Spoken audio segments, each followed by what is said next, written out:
Advanced sunrise and delayed sunset. ये क्या होता है कि एक्चुअल में जो सनराइज होती है ना, हमें उससे 2 मिनट पहले ही सन दिखाई देने लगता है, और जब सनसेट हो जाता है तो सूरज तो छुप जाता है। छुप कहाँ जाता है? हॉराइजन में। हॉराइजन क्या होता है बताता हूँ अभी। तो जब वो सूरज छुप जाता है तो उसके भी 2 मिनट बाद तक वो हमें दिखाई देता रहता है। तो ये एक इल्यूजन होता है। इल्यूजन मतलब एक तरीके से ये रिफ्रैक्शन ही है। और ये होता कैसे है वो देखिएगा आप। 3 या 4 पॉइंट्स हैं वो लिखवाऊंगा। पहला पॉइंट लिखें, when the sun is slightly below the horizon,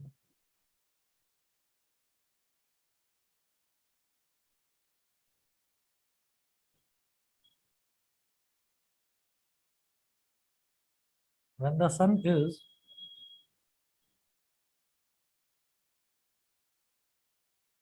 slightly below the horizon,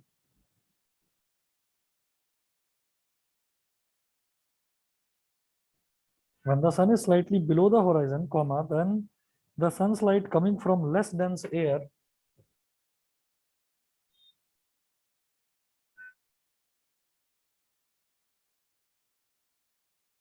sunlight coming from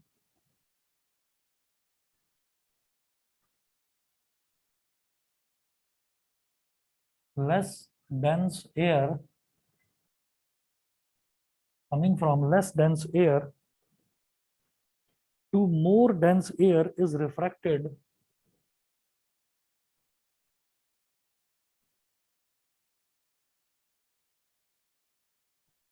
to more dense air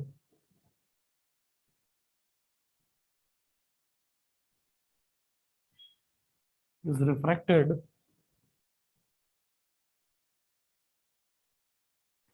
downwards as it passes through the atmosphere.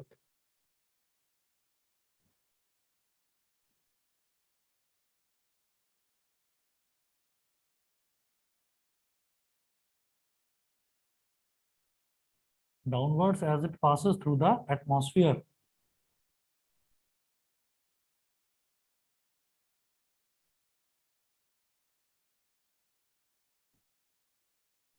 As it passes through the atmosphere. Because of this atmospheric refraction,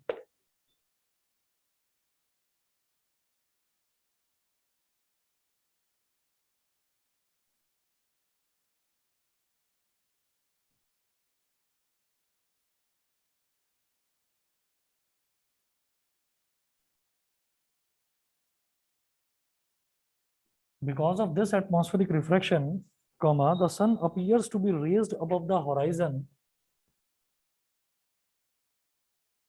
The sun appears to be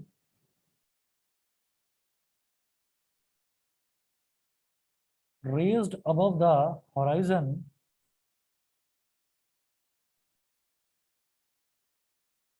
the sun appears to be raised above the horizon when actually it is slightly below the horizon.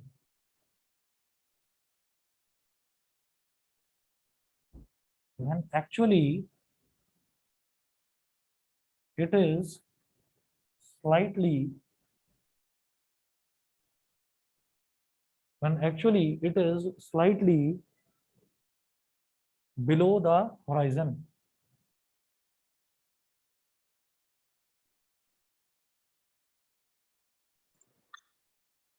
It is slightly below the horizon. क्षितिज मेरी आवाज आ रही है? Yes sir. चलिए, तो horizon जो है, horizon को हिंदी में क्षितिज बोलते हैं, इसीलिए तुमसे पूछा था कि आवाज आ रही है या नहीं। अब ये होराइजन क्या होता है? होराइजन का मतलब होता है क्षितिज।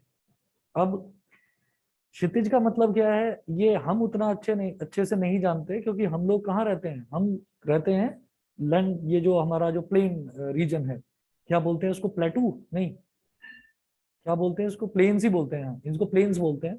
और जो कोस्टल रीजन होता है, कोस्टल रीजन वो होता है जो लोग समंदर के नजदीक रहते हैं, जैसे कि महाराष्ट्र, गुजरात, तमिलनाडु, है ना, तो वहां पर समंदर है। तो वहां से हम ये कहते हैं कि अगर हम समंदर के किनारे खड़े हुए हैं, समंदर के किनारे खड़े हुए हैं और हम ये देखते हैं कि हमारी नजर दूर दूर दूर तक कहाँ जाती है, तो क्योंकि इसी चैप्टर में वो चीज भी थी जो हमारे सिलेबस में से हट गई है, ह्यूमन आई वाला पोर्शन। जो नॉर्मल ह्यूमन आई है ना, जो लोग स्पेक्स नहीं लगाते, जिनकी आंखें नॉर्मली ठीक से देख पाती हैं, तो उनका जो नॉर्मल विजन होता है, जिसको आप 6/6 नॉर्मल विजन बोलते हैं, वो क्या होता है कि आप कोई भी चीज अपनी आंखों के सामने ऐसे लेकर आएंगे, तो 25 सेंटीमीटर से और नजदीक लेकर आओगे तो आप कुछ पढ़ नहीं पाओगे, आपको दिक्कत होगी, आंखों में, सर में दर्द होने लगेगा अगर जबरदस्ती कंसंट्रेट करने की कोशिश करेंगे तो भी। तो एक पर्टिकुलर डिस्टेंस चाहिए मुझे अपनी आंखों में, और कोई भी रीडिंग मटेरियल या कोई भी वॉचेबल मटेरियल है तो वो मेरे को लगभग 25 सेंटीमीटर की दूरी पर रखना पड़ता है। ठीक है। अच्छा, अब ये तो कहलाता है near point of our vision, हमारी आंखों का नजदीकी नजदीकी पॉइंट, नियर पॉइंट बोलते हैं। फार पॉइंट क्या होता है? फार पॉइंट होता है बेटा इन्फिनिटी। इन्फिनिटी का मतलब क्या है कि मैं कहाँ तक का देख पाता हूँ? मैं इनफाइनाइट डिस्टेंस तक का देख पाता हूँ, तभी तो मुझे सूरज नजर आ जाता है, तभी तो मुझे चंदा नजर आ जाता है। क्यों आ जाता है? वो इतनी दूर है, इतनी दूर है। तो दिमाग में एकदम ये आता है कि जब इतनी दूर है तो इतनी दूर वाली चीज तो नजर नहीं आनी चाहिए, हम तो छोटे से चींटी के बराबर है। तो ये हमको गॉड गिफ्ट मिला हुआ है ह्यूमन बींग्स को। ये हमारी जो दूर की जो नजर है ना, वो न जाने कहाँ तक जाती है। अगर सूरज से भी दूर कोई चीज हो और उसका साइज सफिशिएंटली लार्ज हो, जो कि दिखाई दे सके, तो हम उसको भी देख लेंगे, चाहे वो कितने भी लाख किलोमीटर दूर क्यों क्यों ना हो। ठीक है। तो जो हमारा फार पॉइंट है, far point is always infinity. Human beings की बात कर रहा हूँ, डॉग्स का अलग है, रैट्स का अलग है, आउल का बिल्कुल अलग है। तो वो सारी चीजें तो सिलेबस में से हट चुकी हैं, पढ़ते हैं नहीं तो वो भी हमारे सिलेबस में था। लास्ट टू लास्ट ईयर तक हमने पढ़ाया भी था, बच्चों ने पढ़ा भी था। तो हम ये कहते हैं कि जब हम खड़े हुए हैं ना समंदर के किनारे, तो जहां जहां तक हमारी नजर जाती है वो हमारा आंखों का फार पॉइंट हो गया, कि जितनी दूर तक हम देख सकते हैं। तो जो हमारी नजर को एक धोखा होता है, एक इल्यूजन होता है। जो स्काई है, स्काई का कलर भी ब्लू है, और जब हम समंदर का रंग देखते हैं तो दूर दूर तक जब हम देखने लगते हैं, नजदीक से देखेंगे तो हमें थोड़ा मिट्टी वगैरह वो सब नजर आती है, तो हमें थोड़ा सा डस्टी कलर का वो नजर आता है। लेकिन जब हम दूर दूर तक देखते हैं तो समंदर भी नीले रंग का नजर आता है और आसमान भी नीले रंग का। तो एक आंखों को ना धोखा होता है, इल्यूजन होता है। ऐसा लगता है कि दूर कहीं जाके आसमान और समंदर दोनों मिल रहे हैं, ऐसा लगता है कि वो दोनों ऐसे मिल रहे हैं। वो जो पॉइंट होता है, that point is called horizon, क्षितिज बोलते हैं उसको, जहां पर समंदर और आसमान मिलता हुआ नजर आता है। ठीक है। तो जैसे सूरज जो उगता है वो भी हॉराइजन से, क्षितिज से निकलता हुआ दिखाई देता है, कहते हैं ना क्षितिज से निकलती हुई सूर्य की किरणें, तो वो क्या है? हॉराइजन से ही सूर्योदय होता है।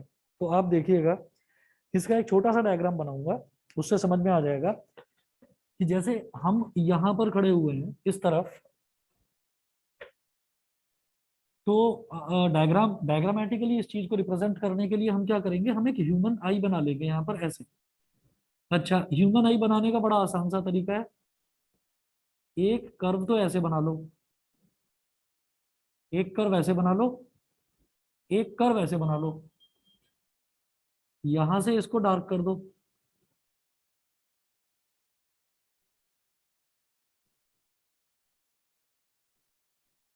यहां से इसको डार्क कर दिया, और ये जो ये वाला पोर्शन है, इस वाले पोर्शन को ऐसे और ऐसे घुमा दीजिए, यहां पर लिख दीजिए ह्यूमन आई।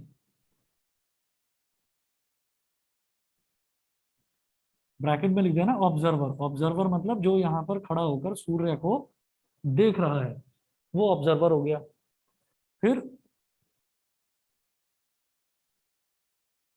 इस पॉइंट को बोल दीजिए बेटा हॉराइजन, HORIZON, हॉराइजन। ये वो वाला पॉइंट हो गया जहां पर इस तरफ नीचे तो समुंदर है और ऊपर आसमान है, आसमान और समुंदर मिलता हुआ नजर आता है। तो होता क्या है कि वो मिलता हुआ जो नजर आता है ना, वो एक इल्यूजन नहीं है, एक्चुअल में वो सच्चाई है। वो सच्चाई है। वो सच्चाई किस तरीके की है? हाँ, वो सच्चाई क्यों है? आप ये देखिएगा कि हमारे मन में एकदम ये सवाल आता है कि हमने ना बचपन से ये पढ़ा है कि जो अर्थ है वो स्फेरिकल शेप की है। स्फेरिकल मतलब it's like a huge ball. तो फिर जब मैं चलता हूँ तो तब तो चलो ठीक है, मैं संभल संभल के धीरे धीरे चल रहा हूँ। अगर मैं दौड़ रहा हूँ तो मैं गिर क्यों नहीं जाता? क्योंकि अर्थ तो कर्व्ड है ना। तो मैं दौड़ता जाऊंगा तो दौड़ते दौड़ते मैं गिर ही जाऊंगा, क्योंकि अर्थ कर्व्ड है। क्या है कि वो एरिया इतना बड़ा है, इतना बड़ा एरिया है कि जब तक वो कर्व आता है तब तक कोई ना कोई कट आ जाता है या कोई ना कोई और मोड़ आ जाता है सड़क पर। अगर कभी शायद मैंने पहले पता नहीं आप लोगों को बताया था या नहीं, हमारे हम अगर अपने कंट्री की बात करते हैं तो हमारे कंट्री में जो नॉर्दर्न पॉइंट है वो लेह लद्दाख वाला जो है, ये कारगिल वाला जो एरिया है। और जो बिल्कुल सदर्न मोस्ट पॉइंट है वो केरला वाला है, जहां से आपका बॉर्डर से वो लक्षद्वीप और ये अंडमान निकोबार वगैरह वाला जो आइलैंड है वो शुरू हो जाता है। तो वहां से लेकर अगर कभी भी जो लोग वो करते हैं ना, माउंटेनियरिंग करते हैं, उनको माउंटेन्स का पता होता है, जो लोग रोड ट्रिप्स वगैरह फॉलो करते हैं, तो हमारे पूरे कंट्री में आप गूगल पर डालकर देखिएगा, एक है north to south corridor. North to south corridor. तो नॉर्थ टू साउथ कॉरिडोर क्या है कि नॉर्थ से लेकर और साउथ तक की एक रोड है, एक बहुत बड़ा हाईवे है। तो अगर किसी को कश्मीर से लेकर और केरल तक जाना है ना, तो वो बाई रोड जा सकता है। ठीक है। कुछ लोग जो करते हैं ना थोड़े एडवेंचरस स्पोर्ट्स वगैरह में जो लगे रहते हैं, वो लोग दौड़ते भी हैं कि हम नॉर्थ टू साउथ दौड़ेंगे इंडिया। कुछ लोग साइकिलिंग भी करते हैं। तो वो जो कॉरिडोर है, उस कॉरिडोर में मोस्टली प्लेसेस पर ये कोशिश करी गई है कि रोड को सीधा बनाया जाए। तो वहां पर सबसे बड़ा एडवेंचर क्या है? वो सबसे बड़ा एडवेंचर ये है कि जब हम उस रोड पर जाते हैं ना, तो हमको ऐसा लगता है कि वो रोड ऐसे ऐसे ऐसे करके ऊपर उठ रही है। तो वहां पर प्रैक्टिकली प्रैक्टिकली ये देखने को मिलता है कि वाकई में जो अर्थ है वो है स्फेरिकली। कई जगह ऐसा लगता है कि हम ऐसे ऐसे जाकर ऐसे आगे गिर जाएंगे, गिरते कहीं नहीं है। क्योंकि जो गाड़ी है या कोई मोटर बाइक है, तो वो इतनी छोटी क्वांटिटी है, इतनी छोटी सी चीज है कि वो ऐसे गिर नहीं पाएगी। तो हम ये कहते हैं कि जैसे हॉराइजन है, हॉराइजन में भी ऐसा होता है कि जब हम बहुत दूर तक देख रहे हैं तो बीच में कोई ऑब्स्टेकल नहीं है। तो वो जो समंदर है, वो समंदर ऐसे घूमता हुआ दिखाई देता है। समंदर भी कहाँ पर है? अर्थ की सरफेस पर ही तो है।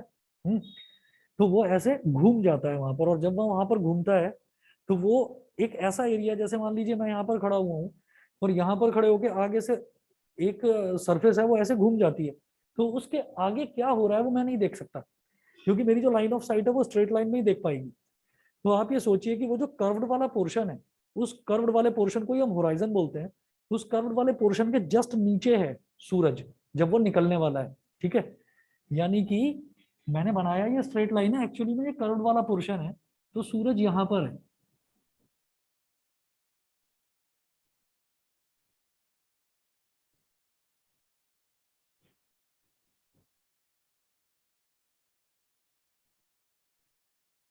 सूरज यहाँ पर है। अब सूरज से ये होराइजन है। होराइजन भी किस चीज का है? समंदर का।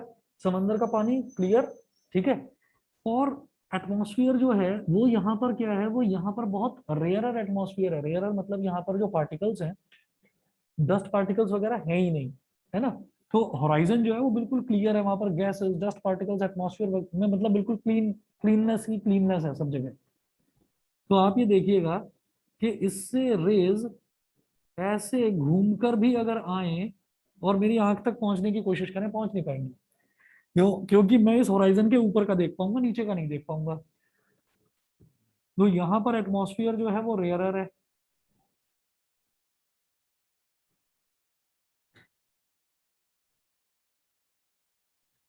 और होराइजन के इस तरफ जो मतलब जो एटमॉस्फेयर वो जो मैं देख पाता हूँ, वो थोड़ा डेंसर एटमॉस्फेयर है।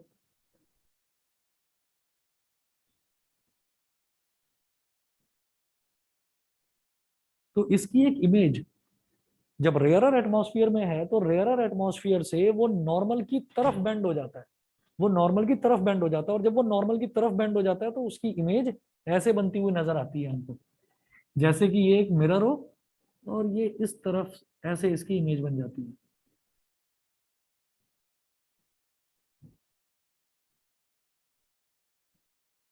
थोड़ी देर बाद क्या होता है? सूरज आता है आता है आता है और आकर इसी पोजीशन पर जहां पर मुझे उसकी नकली एक इमेज नजर आ रही है, वो उसी को ओवरलैप कर जाता है। 2 मिनट बाद सूरज उगता है।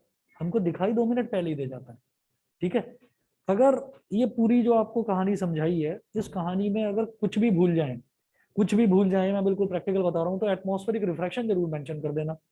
समझ गए? एटमॉस्फेरिक रिफ्रैक्शन शब्द टीचर पढ़ते ही नंबर दे देगा। ठीक। और एक चीज और कह देना कि जब भी हमारा जो सनराइज होता है, इससे प्रॉब्लम हो रही है तो पीछे कर दो, पीछे कर दो, हाँ थोड़ा खींच दो, खींच दो। हाँ, तो जब भी कभी सनराइज होता है तो आप ये समझ लीजिए कि जो रेयरर एटमॉस्फेयर से डेंसर एटमॉस्फेयर में लाइट रेज ट्रेवल करती हैं। लाइट रेज कौन सी होंगी? सनलाइट। और कौन सी लाइट रेज है वहां पर? कुछ भी नहीं। भाई सनी तो ultimate source of energy, ultimate source of light वही है। बताइए बेटा, सबको समझ में आ गया? सभी को क्लियर है कि नहीं? Yes sir.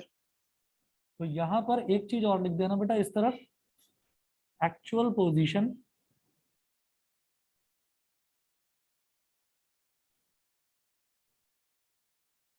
और यहां पर लिख देना sons image.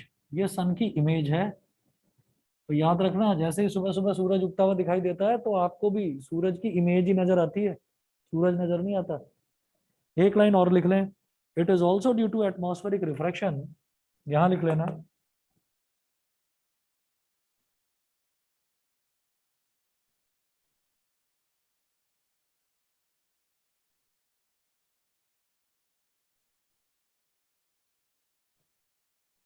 it is also due to atmospheric refraction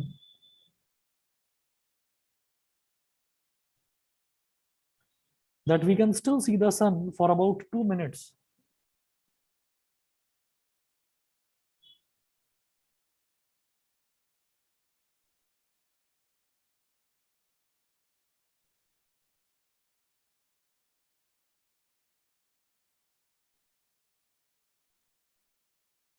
for about 2 minutes even after the sun has set below horizon.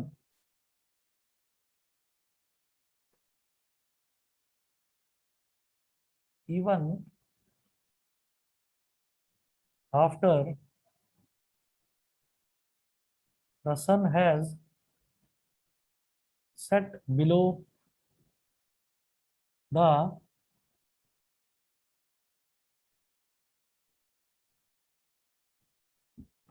horizon.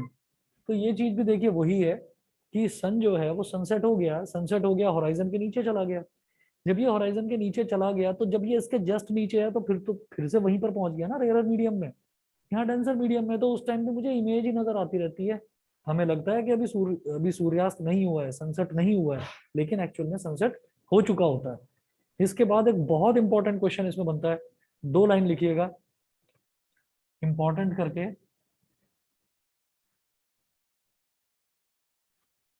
लिखेंगे, therefore the time from sunrise to sunset, therefore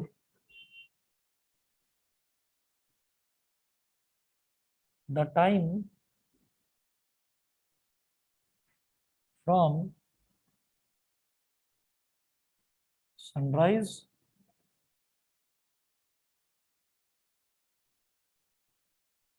therefore the time from sunrise to sunset is lengthened by about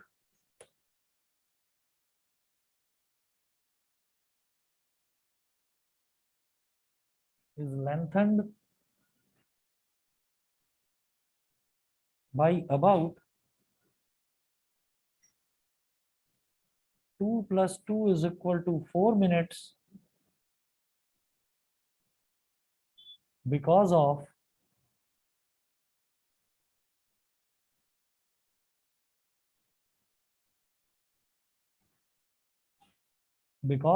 atmospheric refraction। ठीक है, वैसे तो explain करना, लेकिन मजबूरी की कहानी बता रहा हूँ। अगर वो पूछे व्हाई डू स्टार्स ट्विंकल, लिख देना ड्यू टू एटमॉस्फेरिक रिफ्रैक्शन। अगर कुछ भी याद ना आए, due to atmospheric refraction. Why the star seems higher than they actually are, due to atmospheric refraction. What is the concept behind advanced sunrise and delayed sunset, due to atmospheric refraction. ये शब्द बड़ा important है। आप पूरी कहानी लिख दें और ये शब्द ना लिखें, मार्क्स नहीं मिलेंगे। ये शब्द लिख दिया, उसके बाद थोड़ा बहुत आपको याद नहीं भी रहा तो भी टीचर नंबर दे देगा। ठीक है, एटमॉस्फेरिक रिफ्रैक्शन की वजह से ये होता है।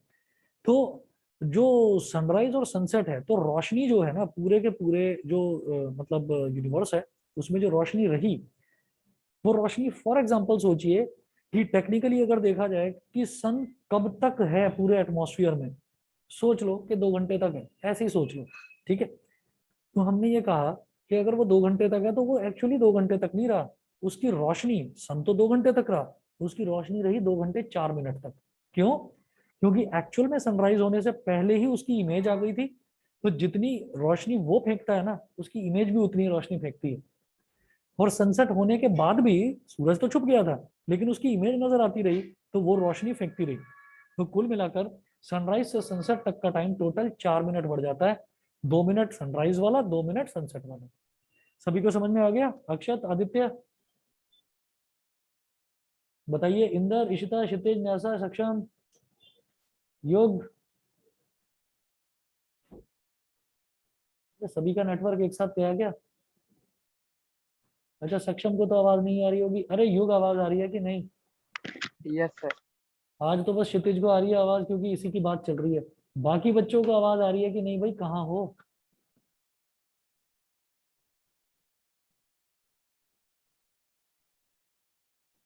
न्यासा का माइक खराब है, इसका मैसेज आ गया। इंदर सुन ही नहीं रहा है आज कुछ भी। आदित्य और अक्षत सो चुके हैं। इशिता का कोई रिप्लाई नहीं आया। ये वीडियो गेम खेल रहा है लगता है। और इंदर का भी आ गया अभी जवाब आज तो। चलिए चलते हैं भाई आगे।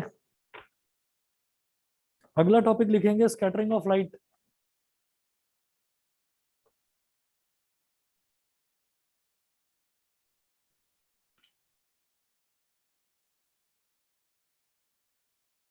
जिस दिन कोई थोड़ा बोरियत वाला टॉपिक होता है उस दिन आप लोग भी सो जाते थे क्या घर में? सही सही बता दो, क्या देखता? 1-2 बार तो झपकी आई होगी। नहीं? अच्छा, सो गई थी पक्का? ये सो चुकी है कई बार, देखो एडमिट कर रही है।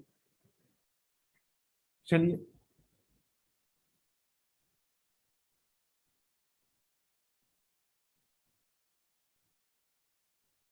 तो अगला है स्कैटरिंग ऑफ लाइट। स्कैटरिंग का मतलब होता है लाइट का ना फैल जाना। नोट करें, scattering of light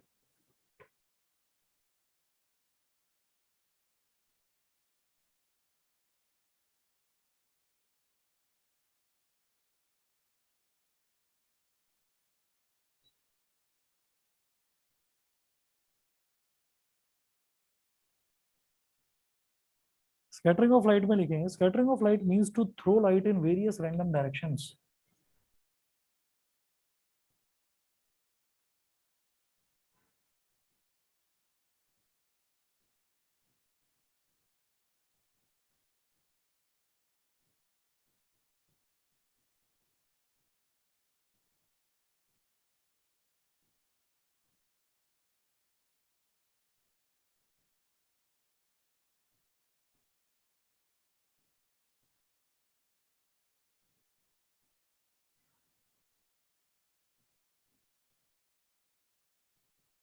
Scattering of light means to throw light in various random directions. अगर मान लीजिए कोई बल्ब है, एक रूम है, रूम में अंधेरा हो रखा है, एक बल्ब लगा हुआ है, हमने बल्ब ऑन करा, तो बल्ब किसी एक डायरेक्शन में तो लाइट नहीं फेंकेगा, वो चारों डायरेक्शन में, जितनी भी डायरेक्शंस हैं सब डायरेक्शन में वो लाइट को थ्रो करेगा। तो scattering of light means to throw light in various random directions. Light का फैलना इज कॉल्ड स्कैटरिंग। अब ये जो स्कैटरिंग है, ये स्कैटरिंग ऐसे ही नहीं है कि कहीं भी हो जाएगी, ठीक है। स्कैटरिंग ऐसा नहीं है कि कहीं भी हो जाएगी, स्कैटरिंग के लिए भी कोई ना कोई चीज चाहिए। अगर मान लीजिए पूरे एटमॉस्फेयर में डस्ट पार्टिकल्स, गैसियस मॉलिक्यूल्स ये है ही नहीं, ठीक, तो स्कैटरिंग नहीं हो पाएगी।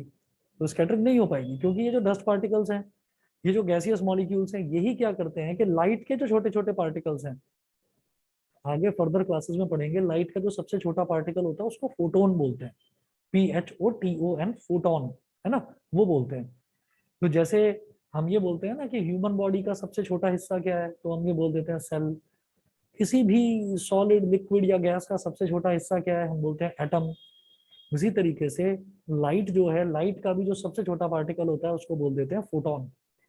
वो जो छोटे छोटे छोटे छोटे लाइट के फोटॉन्स होते हैं वो डस्ट पार्टिकल्स पर, गैसियस मॉलिक्यूल्स के ऊपर सुपर इम्पोज हो जाते हैं, जिसको हम बोलते हैं कि कैरियर हो जाते हैं। तो सुपर इम्पोज हो जाते हैं, और सुपर इम्पोज होकर डस्ट पार्टिकल्स की तो प्रॉपर्टी है कि वो इधर उधर इधर उधर इधर उधर उड़ते रहेंगे रैंडम डायरेक्शंस में। तो इसी तरह से लाइट भी रैंडम डायरेक्शंस में फैलती है, और उसको फैलने को, ये जो स्कैटरिंग ऑफ लाइट है इन डिफरेंट डायरेक्शंस, इसको हम बोलते हैं टिंडल इफेक्ट। नोट करें, TYNDALL, Tyndall effect.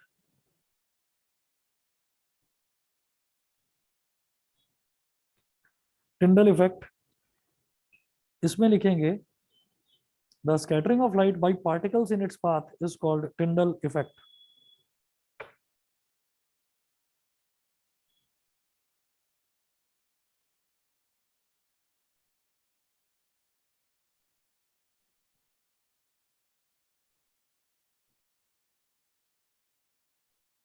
The scattering of light by particles in its path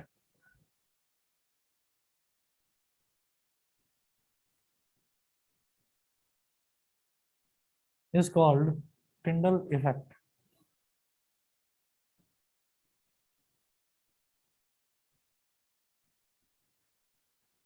Is called Tyndall effect.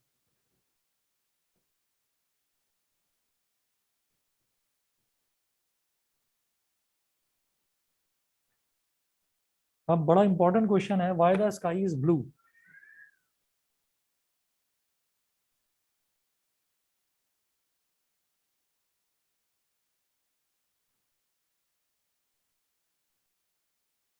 Why the sky is blue? Question mark लगाइए। 1 minute में पानी पीकर आ रहा हूं, बस 1 मिनट वेट करिए।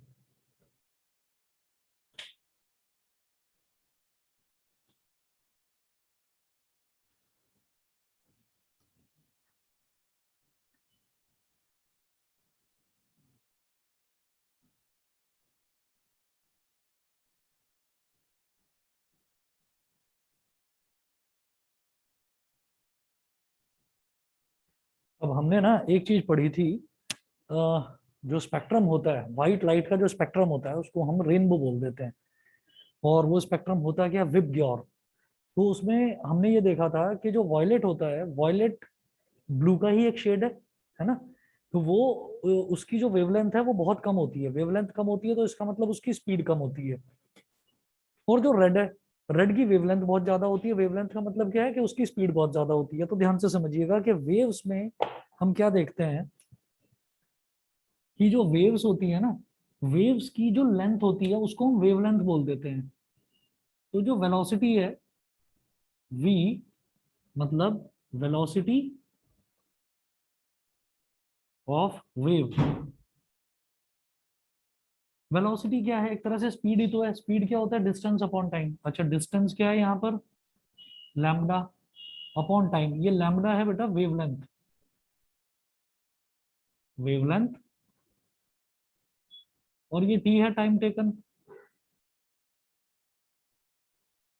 तो ये वेलोसिटी ऑफ वेव हो गई, वेवलेंथ अपॉन टाइम टेकन।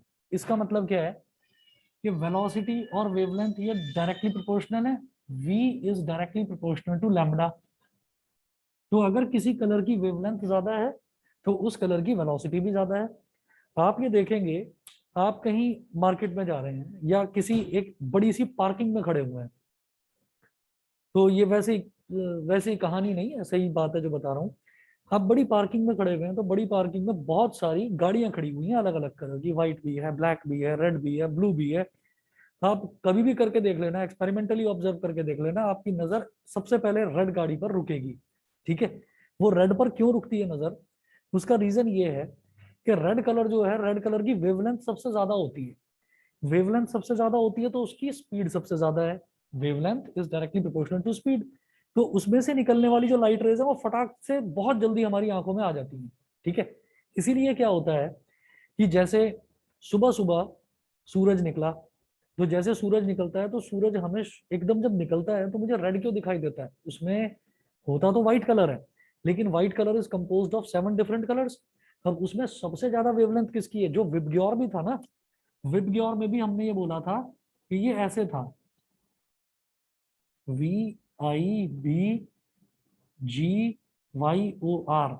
तो ये आर वाला बैंड सबसे ऊपर आ रहा था। इसका डेविएशन जब प्रिज्म के थ्रू एक्सपेरिमेंट करा था तो इसका डेविएशन सबसे कम हुआ था। क्यों सबसे कम हुआ था? इसने किसी प्रिज्म को या किसी भी दूसरी डिवाइस को जो भी एटमॉस्फेयर, जो भी रिफ्रैक्शन करती है, उसको रिफ्रैक्ट करने का मौका ही नहीं दिया। स्पीड ही इतनी तेज है इसकी, तुरंत से निकल गया प्रिज्म में से, एंटर करा, एंटर करके तुरंत निकल गया, क्योंकि इसकी स्पीड बहुत तेज है। तो जो उसके पार्टिकल्स भी थे, वो पार्टिकल्स ही तो उसको दबाएंगे, उसको थोड़ा सा नीचे की तरफ जो है वो डेविएट करेंगे। तो डेविएशन इसका इस वजह से सबसे कम था। और जो वॉयलेट था, वॉयलेट का डेविएशन सबसे ज्यादा था। ये जो 3 कैटेगरीज है ना, ब्लू, इंडिगो और वॉयलेट, ये तीनों ब्लू कलर के ही शेड होते हैं, आप जानते ही हैं। ठीक है, ये ब्लू कलर के ही शेड होते हैं। तो हमने ये कह दिया बाय डिफॉल्ट, ये बोल दिया कि रेड की स्पीड सबसे ज्यादा और ब्लू की स्पीड सबसे कम। ठीक है, रेड की स्पीड सबसे ज्यादा, ब्लू की स्पीड सबसे कम। अब क्या होता है, ये जो रेड कलर है, रेड कलर तो एकदम से हमारी आंखों में आ गया, क्योंकि रोशनी जो है, जो पूरे एटमॉस्फेयर की रोशनी है, वो रोशनी हुई किसकी वजह से है? सन की वजह से हुई है। तो सन की रेड लाइट एकदम से मेरी आंखों में आ गई, तो मुझे सन तो लाल रंग का दिखाई दे रहा है। ठीक, तो वो लाल रंग तो मेरी आंखों में फटाफट आ गया। लेकिन ये जो बेचारी थकी हुई है, जिसकी वेलोसिटी ब्लू है, ये आ रहा है धीरे धीरे लटकता हुआ। अब जब ये धीरे धीरे आ रहा है झोटे खाता हुआ, तो क्या हुआ?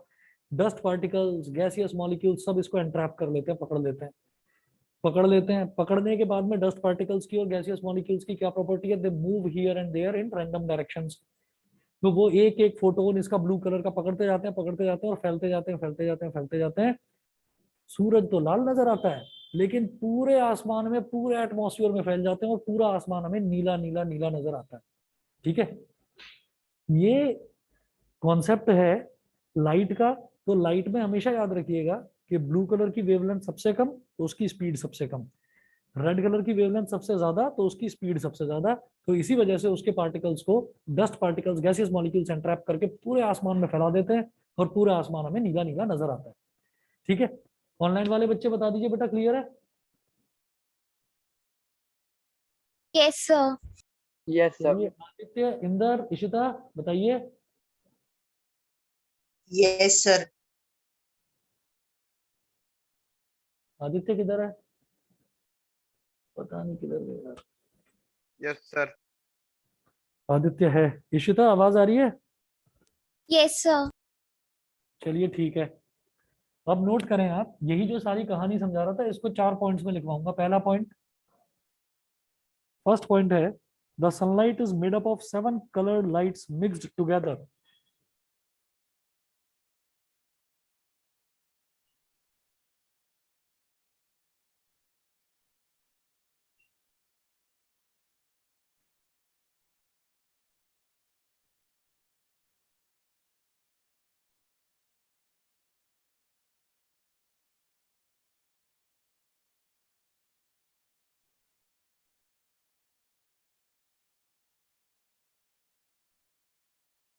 Mixed together. Second है, when sunlight passes through the atmosphere,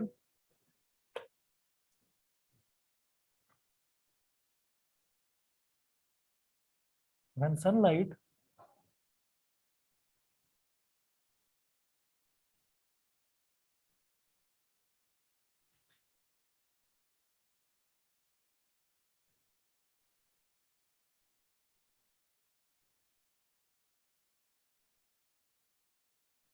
sunlight passes through the atmosphere, most of the longer wavelength lights, most of the longer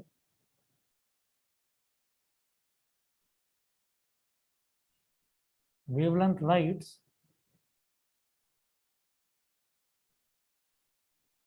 such as red, orange, yellow,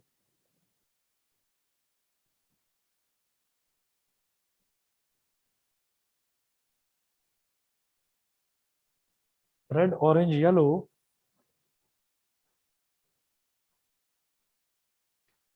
do not get scattered by the air molecules.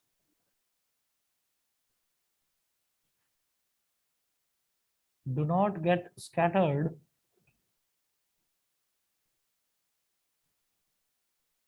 by the do not get scattered by the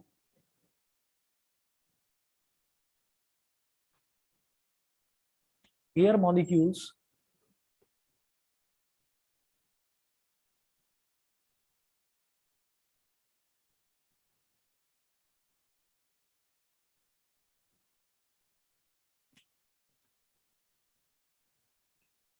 by the air molecules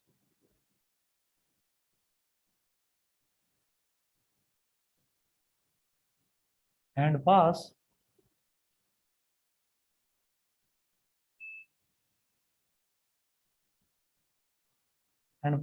straight through and pass straight through. Next point, the shorter wavelength blue light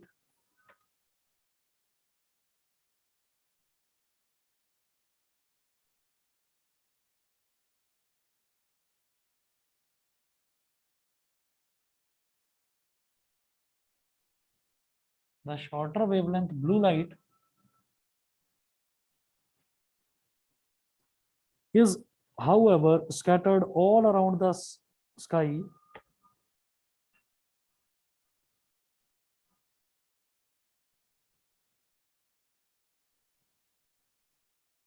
scattered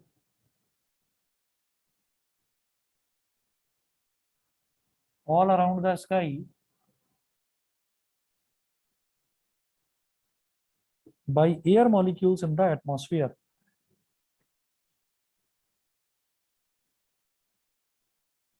By air molecules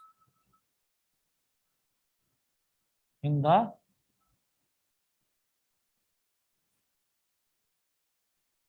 atmosphere. By air molecules in the atmosphere. Next point, whichever direction we look, whichever direction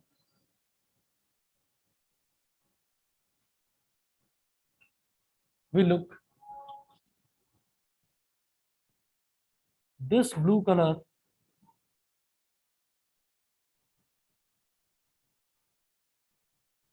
enters our eye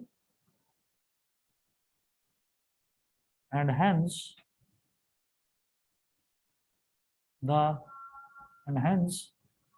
sky appears blue.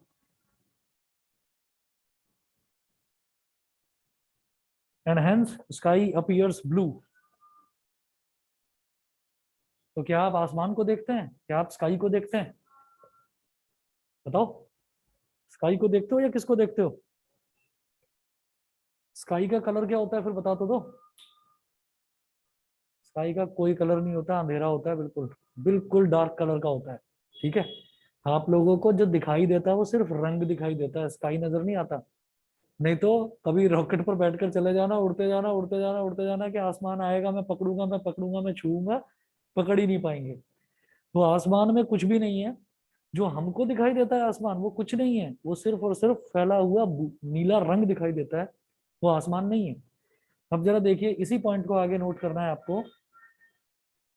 ये जो air molecules है ना, ये सारी की सारी कहानी in air molecules की है। ये जो इधर उधर उड़ते हुए घूमते रहते हैं ना, यही सारा का सारा नीला कलर कैच करके इधर उधर फैला देते हैं रायते की तरह।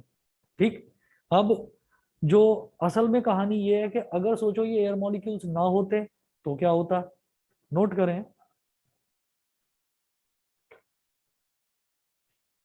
क्वेश्चन नोट करना important.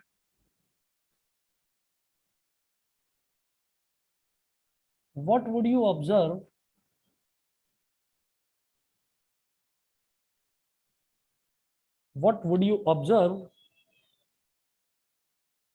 if there is no atmosphere on Earth? If there is no atmosphere on earth. Answer लिखें बेटा इसका।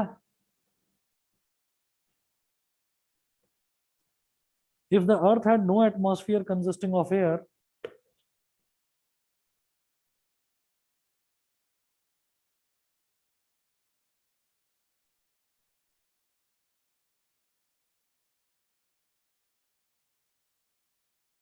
if the earth had no atmosphere consisting of air, there would have been no scattering of sunlight at all. If the earth had no atmosphere consisting of air,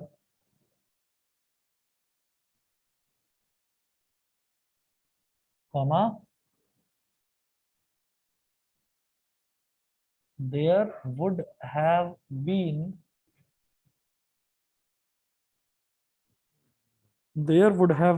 no scattering of sunlight at all. Would have been no scattering of sunlight at all. Full stop.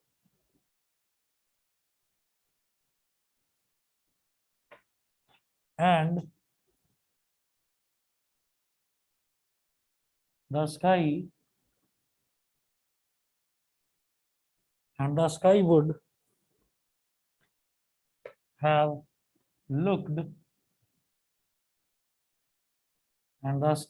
would have looked dark and black to us. Dark and black to us. Dark and black to us.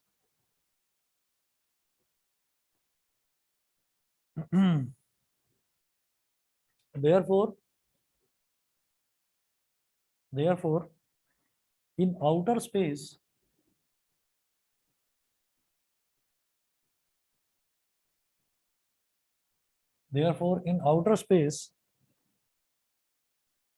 the sky looks dark and black.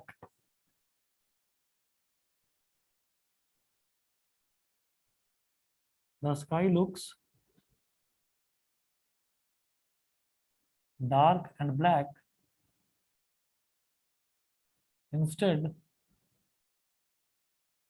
of